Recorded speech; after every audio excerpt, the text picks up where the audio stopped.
예, 오늘부터 우리 온라인 예배라고는 했는데 생중계 형식으로 우리는 그런 시설이 갖춰져 있지는 않아서 이제 예배 드리는 거 녹화든 녹음이든 이제 참석하지 않은 분들에게 보내드릴 거고,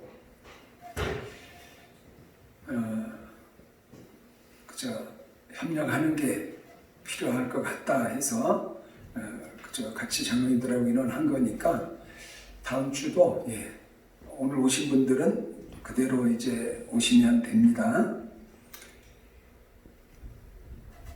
우리 자리에 일어나서 184장 찬양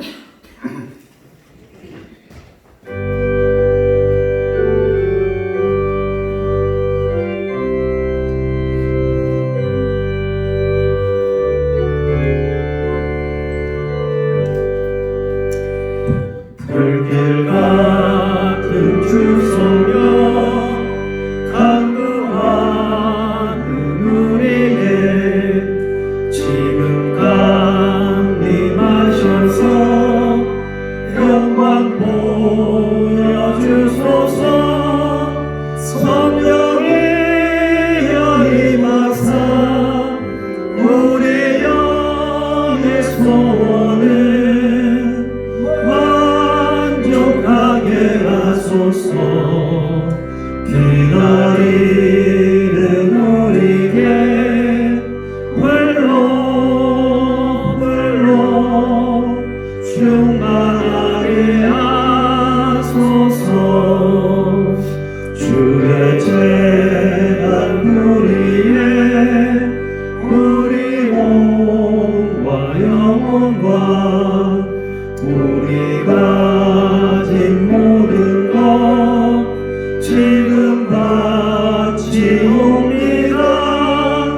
성령이여 임하사 우리 영의 소원을 만족하게 하소서. 기다리는 우리에게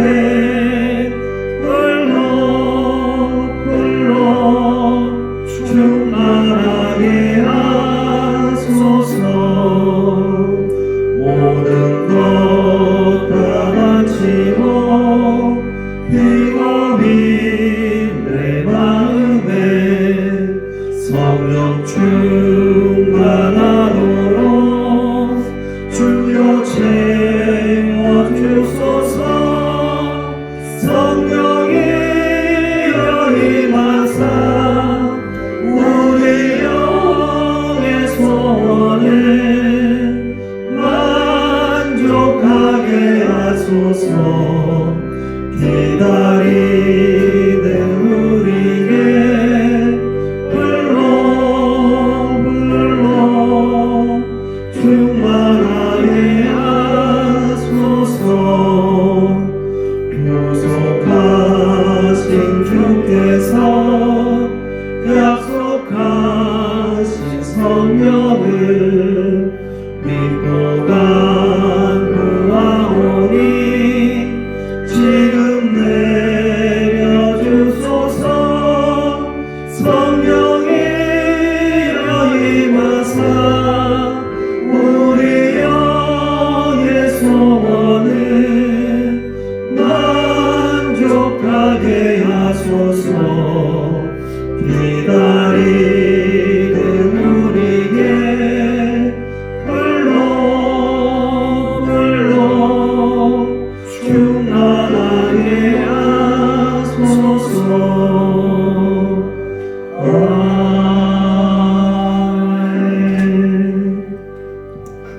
다 앉으시고 마스크 다 쓰세요.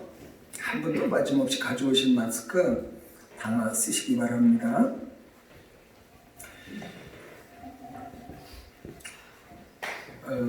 내가 괜찮다가 아니라 남들에게 남을 위해서라고 하시면 돼요. 모두가 한 분도 빠짐없이 다 쓰시고, 이거는 믿음의 문제가 아니라 그냥 예의예요. 그래서 우리 온라인 예배 드리는 것도 그렇고 기왕 오셨으면 마스크 다 쓰시고 손소독제 다 하고 들어오셨죠? 다음 주도 오실 때 꼭 들어오실 때 손소독제 하고 마스크 꼭 가지고 오셔서 마스크 다 쓰시고 그렇게 하십시다. 산을 옮기는 자 연속해서 주제인데요. 산이라고 하는 것은 불가능한 장애물이에요. 우리 힘으로 도저히 산을 못 옮겨요. 그런데 겨자씨 하나일 만한 믿음으로 기도를 하면 우리의 기도를 들으셔서 그분의 뜻 안에 하나님이 산을 옮겨주세요. 성경에 보면 믿음의 기도를 들으셔서 산을 옮겨주신 기적이 전부 다라고 보면 돼요. 오늘도 우리 산을 옮기는 자 엘리야를 살필 텐데 제가 아마 간간히 본문으로 설교했어요. 그때마다 그저 하나님이 주시는 본문이다 해서 했는데 오늘은 더욱이 이 본문을 통해서 딱 우리 시대 지금 우리가 겪는 일을 보여주는 거울 같아가지고 제가 준비하면서 받은 은혜가 여러분에게 같이 전달되면 좋겠습니다. 오늘 놓여있는 산은 가뭄이에요. 겉으로는 가뭄이에요. 3년 6개월 동안 지금 비가 안 옵니다. 이 이스라엘 중동 지역 그렇지 않아도 강수량이 적은데 3년 6개월 동안 비도 이슬도 안 내렸어요. 이건 하나님이 내리신 재앙이에요. 시작할 때도 엘리야 선지자가 아합 왕한테 가서 대놓고 이제부터 비가 안 옵니다. 정말 그때부터 비가 안 오는 거예요. 하나님이 내리신 재앙인 걸 알기 위해서 당시 북쪽 이스라엘의 왕 아합에게 하나님의 종 엘리야가 가서 하나님의 말씀을 대언했어요. 이제부터 비가 안 옵니다. 이슬도 한 방울 안 내립니다. 여러분도 시골에서 그 이슬 젖으면서 그 들판 걸어본 적 참 우리 옛날 이제 풍습 같은데 요새 많이 줄어들었어요. 거의 없어요. 그런데 우리나라 이슬하고 이 중동의 이슬은 다르답니다. 비는 적은 대신에 이 이슬이 거의 빗방울만큼씩 내려서 그나마 식물이 도움을 크게 보는데 비도 안 오고 이슬도 안 내린다. 이것은 하나님이 확실하게 말씀하셨고 또 그렇게 됐어요.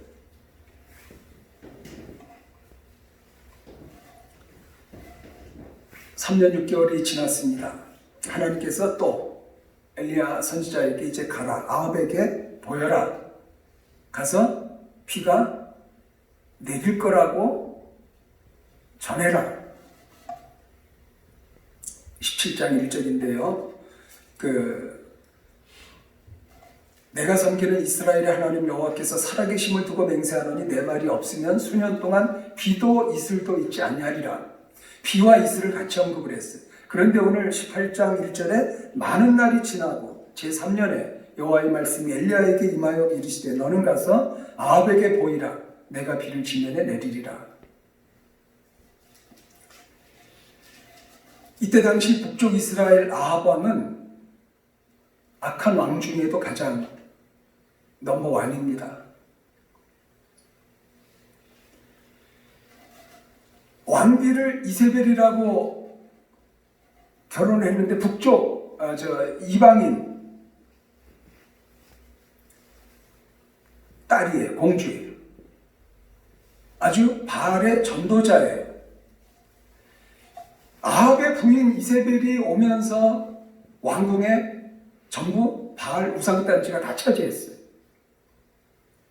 그리고 아합 왕이 글쎄 시민의 포도원도 뺏어요. 아주 신앙에 있어서나 인격에 있어서나 됨됨이에 있어서 정말 악한 왕이에요. 그런데요, 정치는 잘했어요.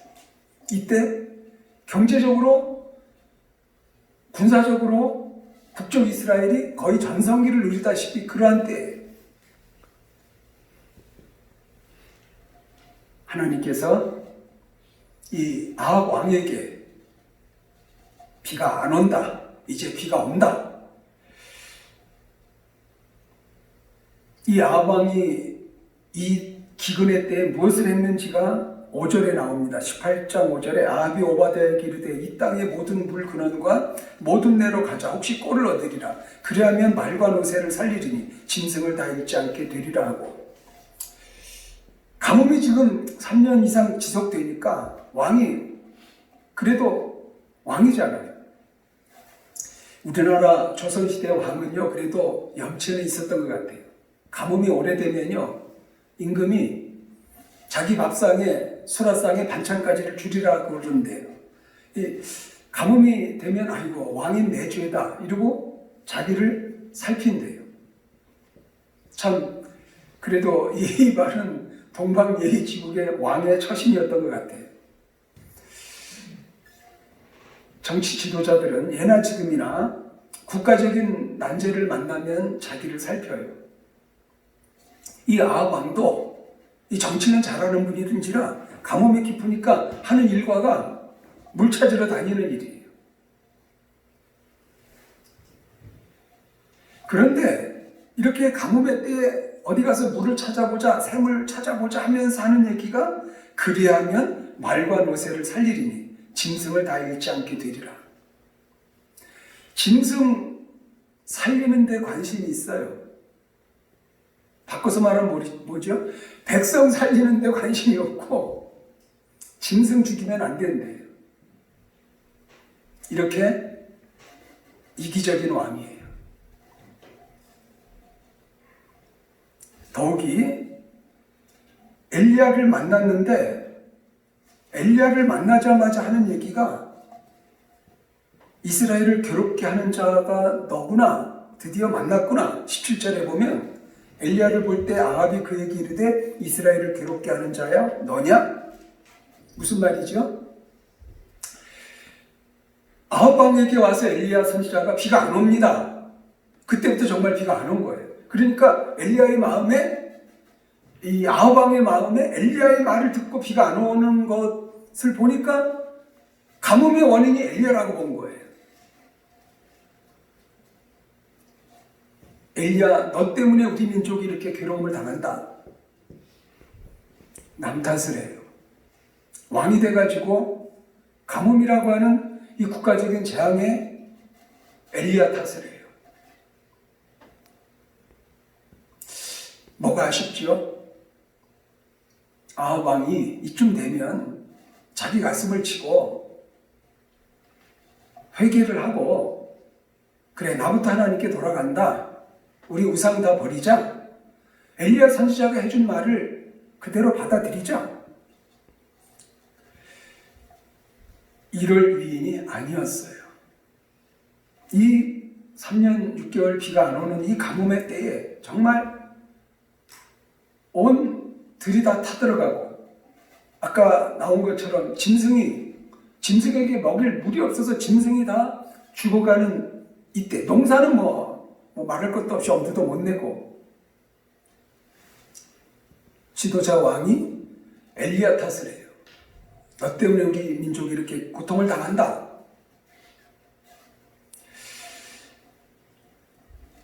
오늘 우리 뉴스를 보는 것 같지 않으십니까? 보건복지부 장관이 요새 조금 하시는 말씀들이 의사들이나 우리 국민들 마음을 좀 서운하게 하는 경우가 있어 보여요. 뭐 마스크를 누가 의사들이 사재기 한다 뭐 이러면서, 여러분 정치 지도자들이 성경에 보니까요, 예나 지금이나요, 어려움을 당하면 남 탓을 해요. 우리 성도는 무슨 일을 당할 때 그저 내 탓입니다. 나부터 하나님 앞에 더 전심으로 나가고, 나부터 믿음을 회복하고, 나부터 하나님 앞에 엎드리는 그러한 일이 있으면 하나님이 긍휼을 베푸셔서 어려움을 극복하도록 지혜 주시고, 또 이제 비가 안 오던 땅에 비가 오게끔 하나님이 은혜 주시는 분이신 것 우리 믿으실 수 있기를 바랍니다. 아멘. 이제 드디어 엘리야가 단도직입적으로 아합왕에게 말을 합니다. 18절에 보면 그가 대답하되 내가 이스라엘을 괴롭게 한 것이 아니라 당신과 당신의 아버지의 집이 괴롭게 하였으니 이는 여호와의 명령을 버렸고 당신이 바알들을 따랐음이라. 엘리야 선지자가요, 왕을 대놓고 하는 얘기예요. 내가 나라를 지금 괴롭게 한다고요? 이 가뭄이 내 탓이라고요? 아닙니다 하면서 단호하게 당신 때문입니다. 왕의 조상 때문입니다. 하나님의 말씀을 버렸고 바알이라는 우상을 들여오고 섬기는 죄를 하나님이 지금 물으시는 겁니다. 여러분, 우리 사랑하는 마음을 가질수록 믿음 안에서 말씀의 근거에서 쓴소리를 해주어야 돼요. 사실 목사가 돼서요, 쓴소리하기가 제일 어려워요. 성도들이 겪는 일에 이 기도하면서 뭐 해주고 싶은 말이 있는데 제대로 쓴소리하면 시험 들까봐 요리조리 돌려서 하는 때도 있고 안 하고 넘어가는 때도 있는데 오늘 이 엘리야의 배짱이 보통이 아니에요. 어쨌든 왕이잖아요. 이때 당시 아합왕 뭐 정치적으로 군사적으로 똑똑한 사람이에요. 한 가지 믿음이 없는 거예요. 왕비에게 마음을 빼앗겨서 바알 숭배자가 된 거예요. 엘리야 선지가 그 왕에게 내 탓이라고요? 아닙니다. 왕 당신 탓입니다. 하나님 말씀을 버렸지 않습니까? 살아계신 하나님 대신에 가짜 우상을 섬기는 것 아닙니까? 그래서 하나님이 재앙을 내리신 겁니다. 듣든 안 듣든 말씀의 근거에서 쓴소리를 할 수 있어야 돼요. 그리고서 엘리야 선지자가 이제 대결을 제안합니다. 자, 우리 그냥 시간 보낼 때가 아닙니다. 당신들 바알의 선지자 450명, 아세라 선지자 400명 있는 걸 아는데 갈멜산에 모이게 하세요. 그래서 오늘 이제 20절 같이 읽어봅니다. 20절 한 절입니다. 시작. 아합이 이에 이스라엘의 모든 자손에게로 사람을 보내 선지자들을 갈멜산으로 모으니라. 21절 엘리야가 모든 백성에게 가까이 나아가 이르되 너희가 어느 때까지 둘 사이에서 머뭇머뭇하리냐. 여호와가 만일 하나님이면 그를 따르고 바알이 만일 하나님이면 그를 따를지니라 하니 백성이 말 한마디도 대답하지 아니하는지라. 엘리야가 앞에 18절에는 아합 왕에게 쓴소리를 했어요. 왕이 되셔서 하나님을 등지고 바알 우상을 섬겼습니다. 그 죄를 하나님이 물으시는 겁니다. 그런데 오늘 21절에는 이제 백성들에게, 엘리야가 백성들에게, 왕은 그렇다 치고 여러분 어느 때까지 이렇게 머뭇머뭇할 겁니까? 절뚝거린다는 소리. 왜 이렇게 우왕좌왕합니까? 왜 절뚝절뚝됩니까? 하나님인지 바알인지 이제 우리 분간을 합시다. 그러면서 선지자는 나 혼자인데 당신들 450명입니다.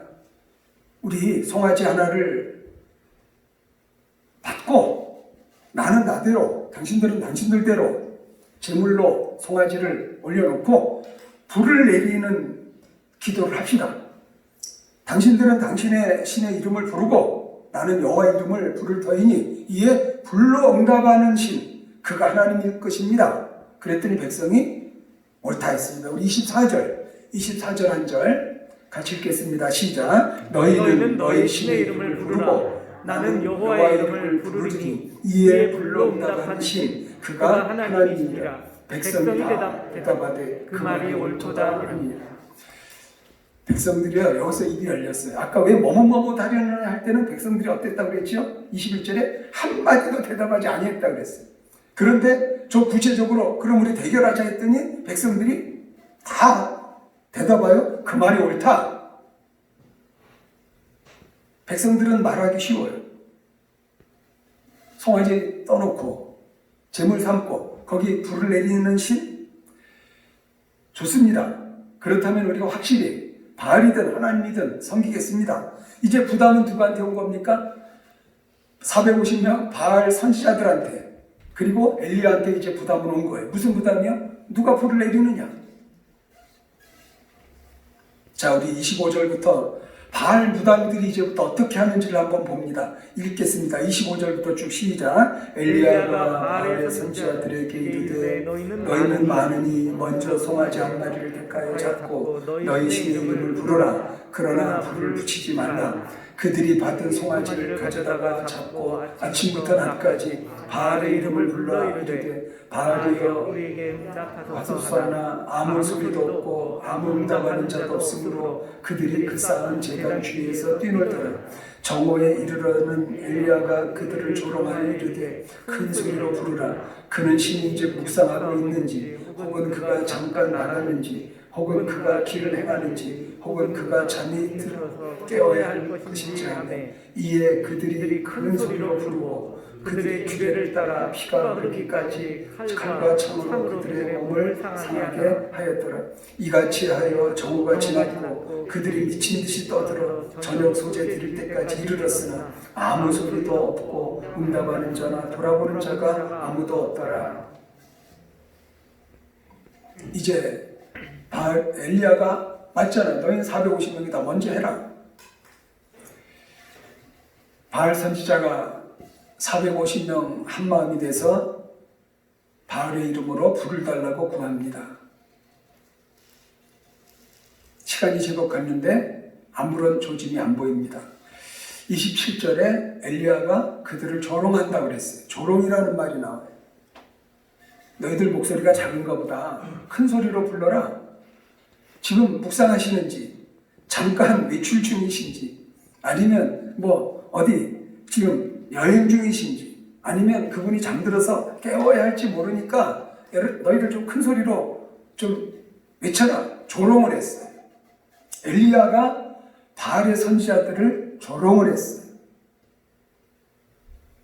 거꾸로 하나님이 조롱을 그동안 받으셨어요. 살아계신 하나님이 북쪽 이스라엘 백성들로 인해 조롱을 받으셨어요. 무슨 얘기죠? 우상 숭배한 게, 바알 우상한테 간 게 하나님을 모독한 거예요. 하나님을 조롱한 거예요. 여러분, 이방인은 그렇다 치고 자기 백성이, 선민이 북쪽 이스라엘 백성들로 인해 하나님이 모독을 당하고 조롱을 받으신 거예요.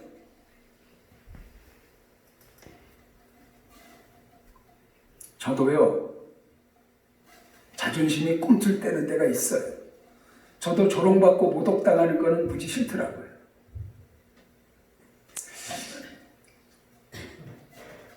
우리 교인들이 저를 이제 알 만큼 아시니까, 제가 화나면 얼굴에 다 보인대요. 제가 얼굴 표정 관리를 잘 못하나 봐요. 좋으면 좋은 게, 싫으면 싫은 게 이렇게 드러나는가 봐요.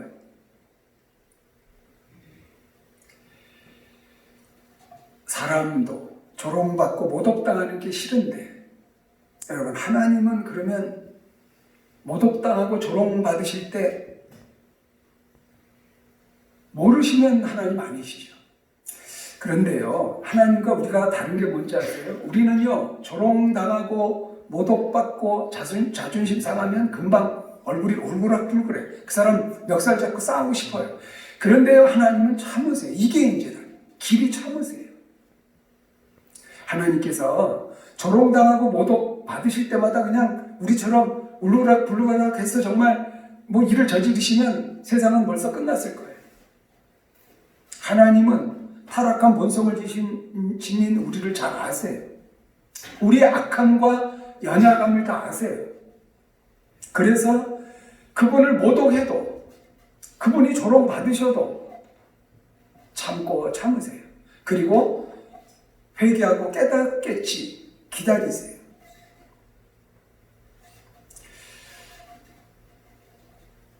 미국이 어제서야 뭐 국가 비상사태를 선포했더라고요.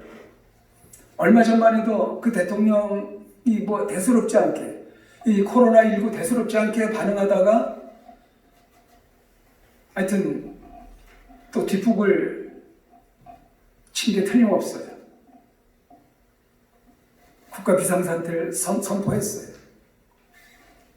저는 미국이나 지금 유럽이나 잘 사는 나라, 과학이 발달된 나라, 문명 국가잖아요.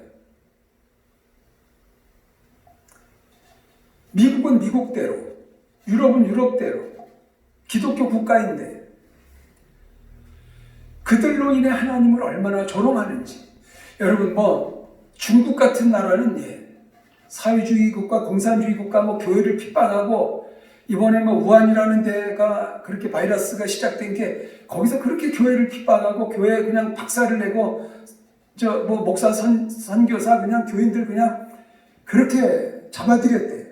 그래서 뭐 하나님이 거기서부터 터뜨렸다 이런 얘기가 돌긴 도는데 중국은 그렇다 치고요. 유럽이, 미국이 얼마나 하나님을 조롱했을까요? 얼마나 하나님을 앞장서서 모독을 했을까요? 진화론.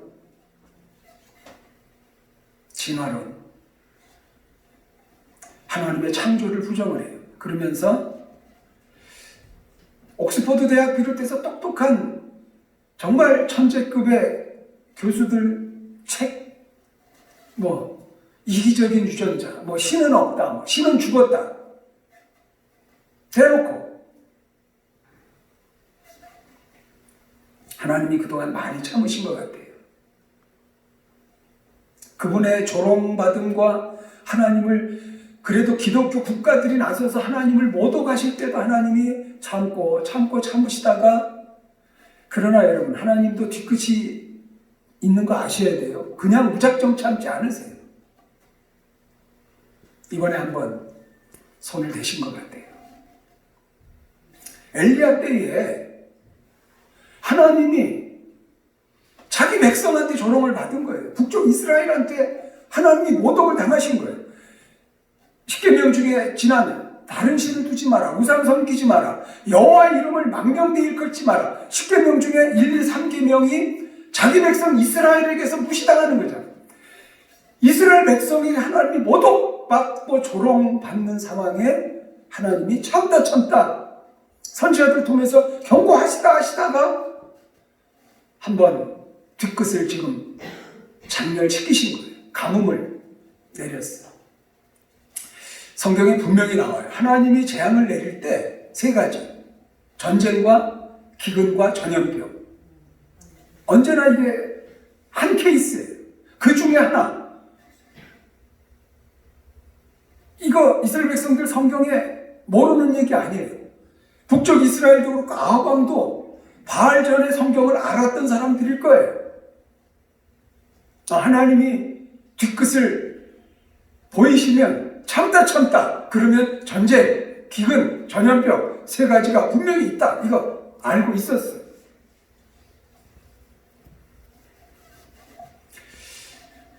어떻게 보면 여기 엘리야 때는 지금 기근입니다만 여러분 기근이 오면 굶어 죽잖아요. 전염병이 와도 결국 사람이 죽잖아요. 전쟁 나도 죽잖아요. 결국은 하나님이 내리시는 재앙은 하나님을 모독하고 하나님을 조롱한 사람들을 벌하세요. 코로나19 사태가 병인데 전염병인데 경제가 지금 파탄이 나는 지경이고 이 여파가 다 이 보이지 않는 전쟁이고 결국은 병으로 죽을 것 같고 경제가 바닥을 헤매고 어마어마해. 얼핏 아침에 다른 거 찾다가 봤는데요. 뉴욕 타임즈에서 자칫하면 이번에 미국이 100만 명대 이상의 죽는 사람이 생겨날 거다. 이렇게 예고를 하더라고요. 몇십만 명 내지 몇백만 명이 이번 코로나 사태로 죽을 수 있다. 저는 미국이나 유럽이나 그동안 뭐 학문적으로 뭐 박사들이 무슨 뭐 유명한 사람들이 뭐 연예인들이 뭐 일반 그 문화들이 그냥 하나님을 다 조롱했어요. 기독교 국가가 하나님을 먼저 모독을 했어요. 하나님은 없대요. 세상은 저절로 우연히 진화론에 의해서 뭐 학문이 다 지금 그렇게 풀어가요. 미국에 그래도 얼마 전만 해도 학교마다 초등학교, 중학교 십계명이 다 걸려 있었는데 그거 다 떼낸 지가 얼마 안 돼요. 왜 학교에 십계명이 붙어 있냐고. 미국을 세운 조상들이, 청교도 조상들이 우리는 십계명 붙들어야 산다. 우리는 하나님 때문에 세워진 나라다. 우리가 하나님을 위해서 살아야 된다. 이러고 기도하며 세운 나라인데 후손들이 그거 다 까먹고 십계명 다 떼버리고 하니까 하나님이 참다 하나님이 조롱받고 모독받으시다가 결국 이를 징계를 벌을 내리. 사실 예상도 못한 일일 거예요. 과학으로 보고 무슨 뭐 학문으로 보고 미래가 무슨 뭐 우리 그저 과학만 발달하면 잘 살 수 있고 사업만 잘하면 우리 얼마든지 행복할 수 있고 아니잖아요. 약하디 약한 게 인간이잖아요. 보이지 않는 바이러스 창궐하면서 미국이라는 나라가 국가 비상상태, 무슨 중국하고 전쟁하기 위해서, 소련하고 전쟁하기 위해서가 아니라 바이러스라는 보이지 않는 적과 전쟁을 하느라 국가 비상사태를 선포해요. 이런 예가 어디 있어? 여러분, 우리 인간이 이렇게 악한 존재인데, 이렇게 무력한데, 왜 그렇게 교만한지, 왜 그렇게 하나님한테 대드는지, 하나님을 왜 그렇게 조롱하는지, 하나님을 그렇게 모독하는지.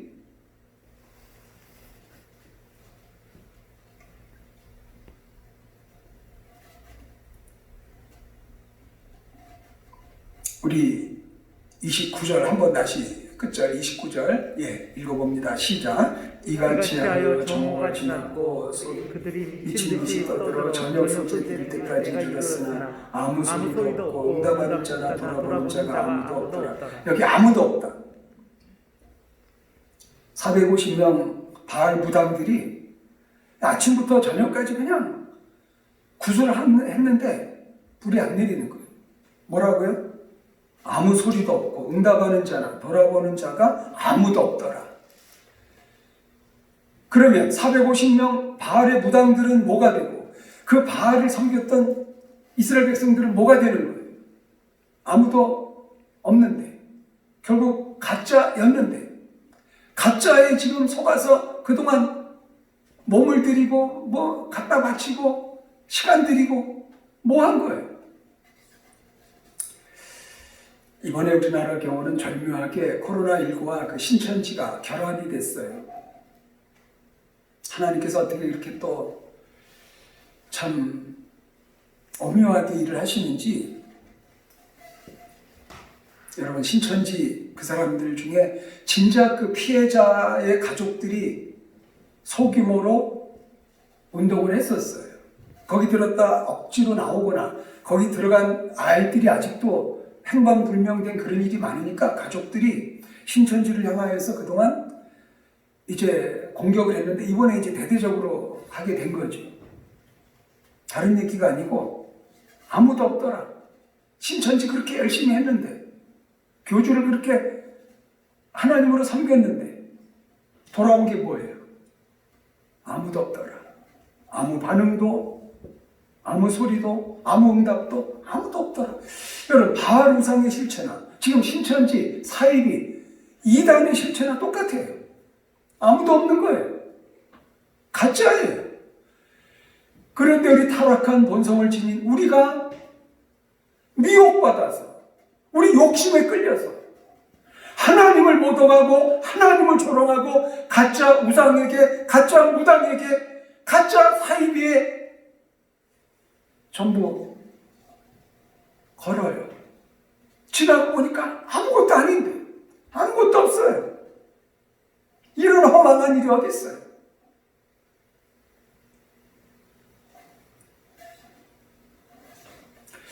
여러분, 이런 일이 얼마나 더 있을지 모르지만 예수님 재림 때 정말 가장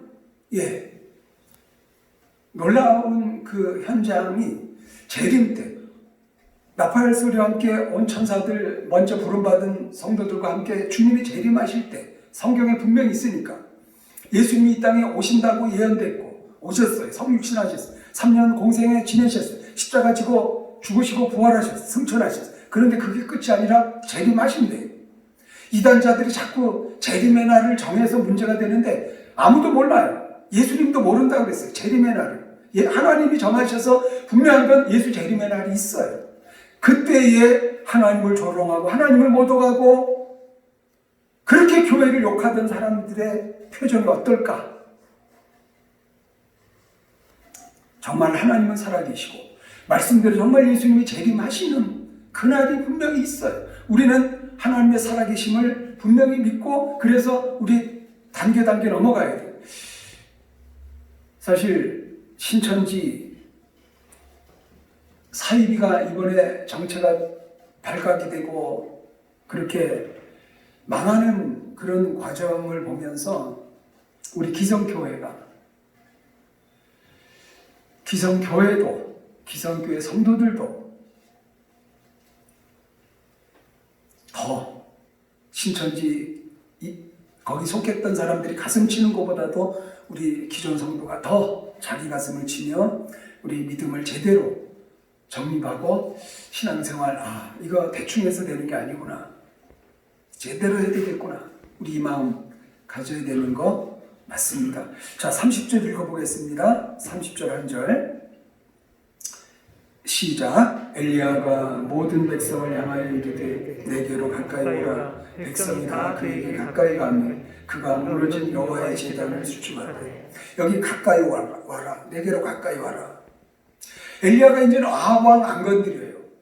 바알 선지자, 바알 무당들 관심 없어요. 이스라엘 백성들을 놓고 이제 나한테 가까이 와라. 바알 무당들이 그렇게 구판을 벌렸는데 바알 우상이 가짜인 게 드러났어요. 불을 내릴 수 없는 허상인 게 드러났어요. 이제 엘리야가 나섭니다. 그러면서 첫 번째 백성들을 보고 나한테 가까이 와라. 그러면서 무너진 제단을 수축을 해요. 이거 예배의 회복이에요. 중요한 것은 내게 가까이 와라. 하나님을 멀리 등쳤어요.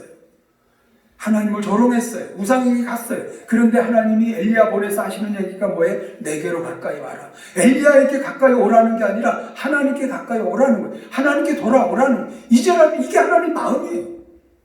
이제라도 우상을 버리고 나한테 와라. 그동안 나를 모독하고 나를 조롱하고 하나님 없이 살 것 같았던 그 불신앙 다 용서할 테니까 이제라도 깨닫고 이제라도 눈 뜨고 이제라도 나한테 와라. 나에게 가까이 와라. 그래서 예배를 회복하고 그리고 기도를 하면 중요한 게 하나님과의 관계 회복이에요. 지금 급한 게 뭐지요? 3년 동안 비가 안 왔으니까 급한 게 비예요. 그런데 왜 엘리야는 비를 구하는 게 아니라 불을 먼저 구했을까요? 그러면서 무너진 단을 수축하고 왜 이제 엘리야가 나서서 기도를 하는데 여러분 예배의 회복과 기도를 드리는 일의 제목이 뭐예요? 왜 불을 먼저 구하냐 이거예요. 당장 급한 건 비인데 우리가요 나한테 지금 급한 건 돈이에요. 나한테 지금 급한 건 병에서 낫는 거예요. 이럴 수 있는데요. 하나님이 보실 때 엘리야 통해서 우리에게 주시는 게 뭔지 아세요? 하나님께서 우리를 보고 제일 급한 거는 나하고 먼저 관계를 다시 맺자. 언약 관계를 분명히 새롭게 하자. 너 믿음이 그동안 떠났어. 나 없이도 살 것 같았어. 이제 나하고 다시. 나는 너희 하나님이고 너희는 내 백성이야. 이 관계를 새롭게 하는 거. 이게 중요해요. 그래서 예배를 회복하고 기도해서 하나님과의 언약 관계 다시 돌아가는 거예요. 그래, 누가 뭐래도 너희는 내 백성이고 나는 너희 하나님이야. 바알이 아무것도 아닌 거 알았지? 이 언약 관계를 회복하고 살아계신 하나님의 백성임을 자각하고 그래 난 하나님 없이 살 수 없습니다. 난 하나님 위해서 살겠습니다. 나의 모든 것은 하나님이 주셔서입니다. 이 하나님과의 관계를 먼저 회복하고 그게 이제 불 구하는 거예요. 그래서 엘리야가 기도했을 때 불을 내려 주셨어요.